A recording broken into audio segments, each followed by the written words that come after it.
অনেক দিন আগের কথা। কুসুমপুর রাজ্যের রাজা ছিল মহারাজ বীরেন্দ্রনাথ। তিনি ছিলেন একজন প্রজাবৎসল রাজা। তাই তার রাজত্বে রাজ্যবাসী সুখে শান্তিতে দিন কাটাতো। কিন্তু রাজ্যে হঠাৎ এক বিপদ নেমে এলো। সেই বিপদের কথা জানাতে রাজ্যবাসী পৌঁছলো রাজদরবারে।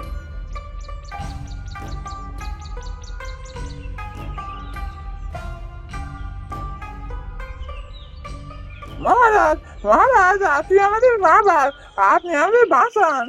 চুপ করো, চুপ করো, শান্ত হও। শান্ত হয়ে বলো কি হয়েছে। মহারাজ, আমাদের ঘরের লোকে হঠাৎ হঠাৎ নিখোঁজ হয়ে যাচ্ছে মহারাজ। না না মহারাজ, নিখোঁজ হয়নি, নিশিতে ডেকে নিয়ে যাচ্ছে, নিশিতে। না মহারাজ, ভূতের উপদ্রব হয়েছে, ভূত। তোমরা সবাই চুপ করো, আমাকে খুলে বলো কি হয়েছে। তোমাদের কথা থেকে তো আমি কিছুই বুঝতে পারছি না। হ্যাঁ হ্যাঁ মহারাজ, আমি বলছি মহারাজ, রাতের বেলা আমাদের চেনা পরিচিতের গলা করে কে যেন বাড়ির বাইরে থেকে এসে ডাকছে। তারপর যে বেরিয়ে যাচ্ছে সে আর ফিরে আসছে না মহারাজ। ঠিক আছে, তোমরা ফিরে যাও, তোমাদের কোনো ভয় নেই। আজ থেকে সূর্য ডোবার পর সারা রাজ্যে প্রহরী পাহারায় থাকবে।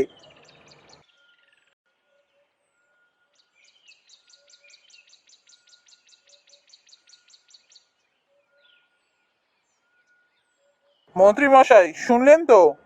জি আগে মহারাজ, আপনি কিছু চিন্তা করবেন না, আমি সব ব্যবস্থা করছি।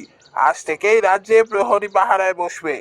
হ্যাঁ হ্যাঁ, আপনি ব্যবস্থা করুন, আজ থেকেই যেন প্রহরীরা পাহারায় বসে। আগে মহারাজ, মহারাজ, আপনার কাছে একটা আর্জি ছিল। আর্জি?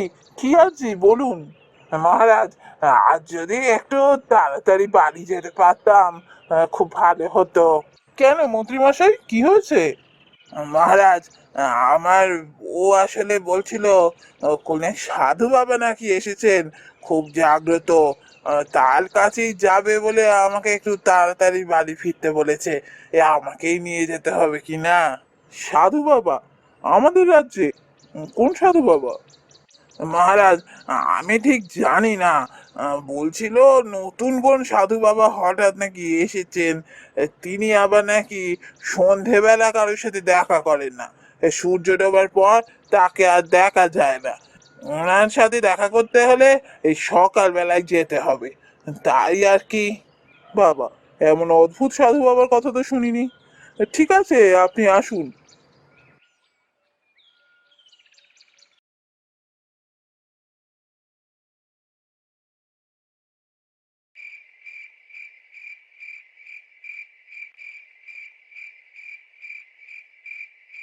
কিরে, কি ব্যাপার বলতো? হঠাৎ এভাবে রাজ্যের রাস্তায় ঘুরে ঘুরে পাহারা দিতে আমাদের পাঠানো হলো। হ্যাঁ, শুনলাম রাজ্যবাসী নাকি হঠাৎ হঠাৎ নিখোঁজ হয়ে যাচ্ছে, তাই সারা রাজ্যে প্রহরী বসানো হয়েছে পাহারায়। ও, তাই বল। হ্যাঁ রে, কোনো বিপদ নেই তো? বিপদের কথা ভাবছিস? আমরা না প্রহরী? যখন প্রহরীর কাজে যোগ দিয়েছিলি তখনই তো জানতিস যে বিপদের কাজ থাকতে পারে। এখন এভাবে ভয় পেয়ে কি হবে? আমাদের সজাগ থাকতে হবে, যাতে কেউ নিখোঁজ না হয়, নাহলে কিন্তু মহারাজ খুব রেগে যাবেন।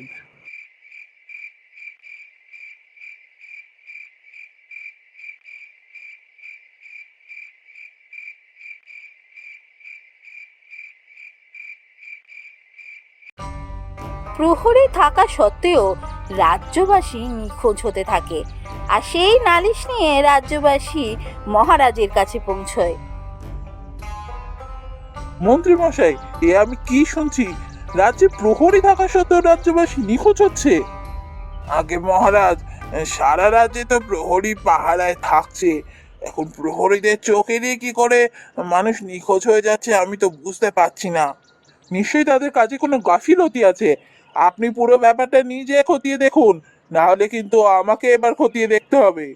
জি আগে মহারাজ, আমি আজই খতিয়ে দেখছি ব্যাপারটা, কি হচ্ছে জানার দরকার। এইভাবে বেশ কিছুদিন কেটে গেল, কিন্তু রাজ্যবাসীর সমস্যার কোনো সমাধানই হলো না।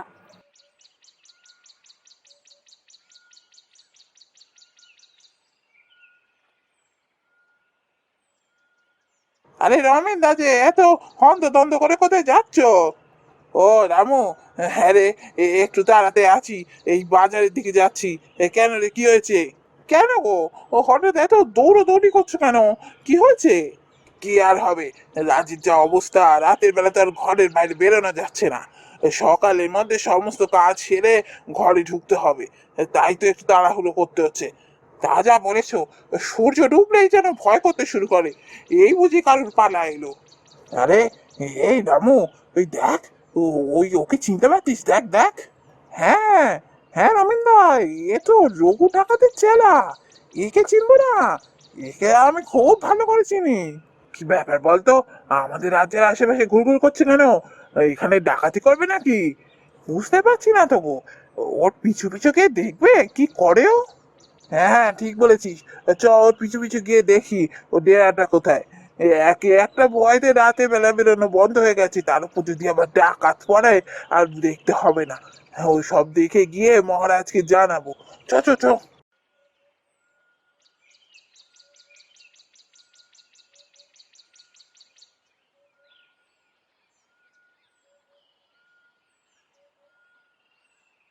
এ রমেনদা, দেখলে কেমন সাধু বাবার ডেরায় গিয়ে ঢুকে গেল?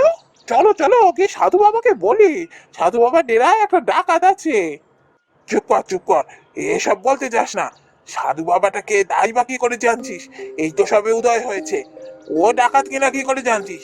না হলে রঘু ডাকাতের চেলা হঠাৎ এই সাধু বাবার আশ্রমে এসে ঢুকবে কেন? চ চ, মহারাজকে গিয়ে সব জানায়। এই সমস্ত কিছু মহারাজই খতিয়ে দেখতে পারবে। হ্যাঁ, ঠিক বলেছো। চলো চলো, মহারাজের কাছে যাই।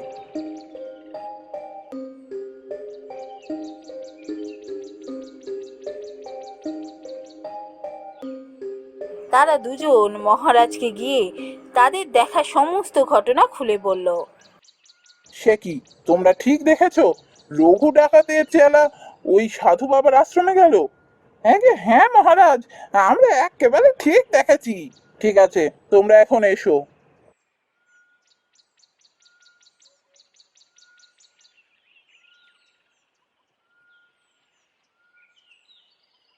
মন্ত্রী মশাই, আপনি সেই সাধু বাবার কাছে গিয়েছিলেন না?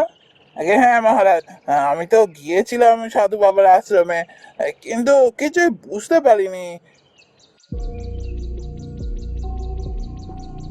এরপর মহারাজ মন্ত্রী মশাইয়ের সাথে গোপনে সলা পরামর্শ করলেন।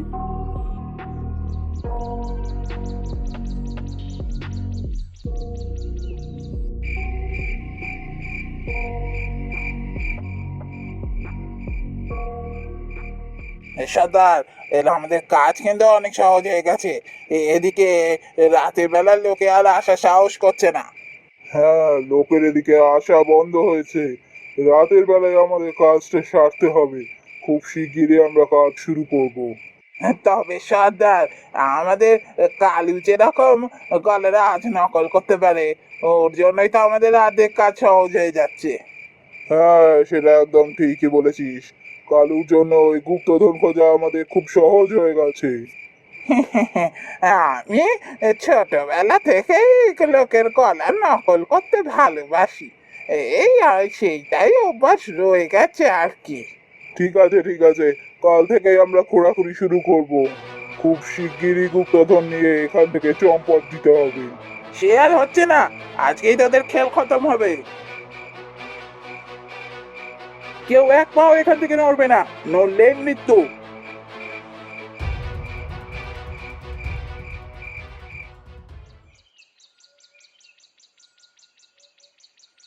মহারাজ, রাজ্যের উপর থেকে একটা বড় বিপদ কেটে গেল। শেষ যে নিখোঁজ হয়েছিল, তাকে সুস্থ অবস্থাতে ফিরিয়ে আনা গেছে। তাকে এখনো মারতে পারিনি। তা ঠিক, কিন্তু আমরা অনেকটাই দেরি করে ফেলেছিলাম। আমার অনেক প্রজাকেই মরতে হলো। মহারাজ, কপাল কপাল, কপালে থাকলে আর কে কি করবে বলুন। মন্ত্রী মশাই, আপনি খোঁজ নিন, ওখানে কি সত্যি কোনো গুপ্তধন আছে? যদি গুপ্তধন পাওয়া যায়, তা রাজ্যবাসীর উন্নতির কাজে লাগানো হবে। জি আজ্ঞে মহারাজ, আপনার মতো মহারাজ পেয়ে আমরা সবাই ধন্য। জয় মহারাজের জয়।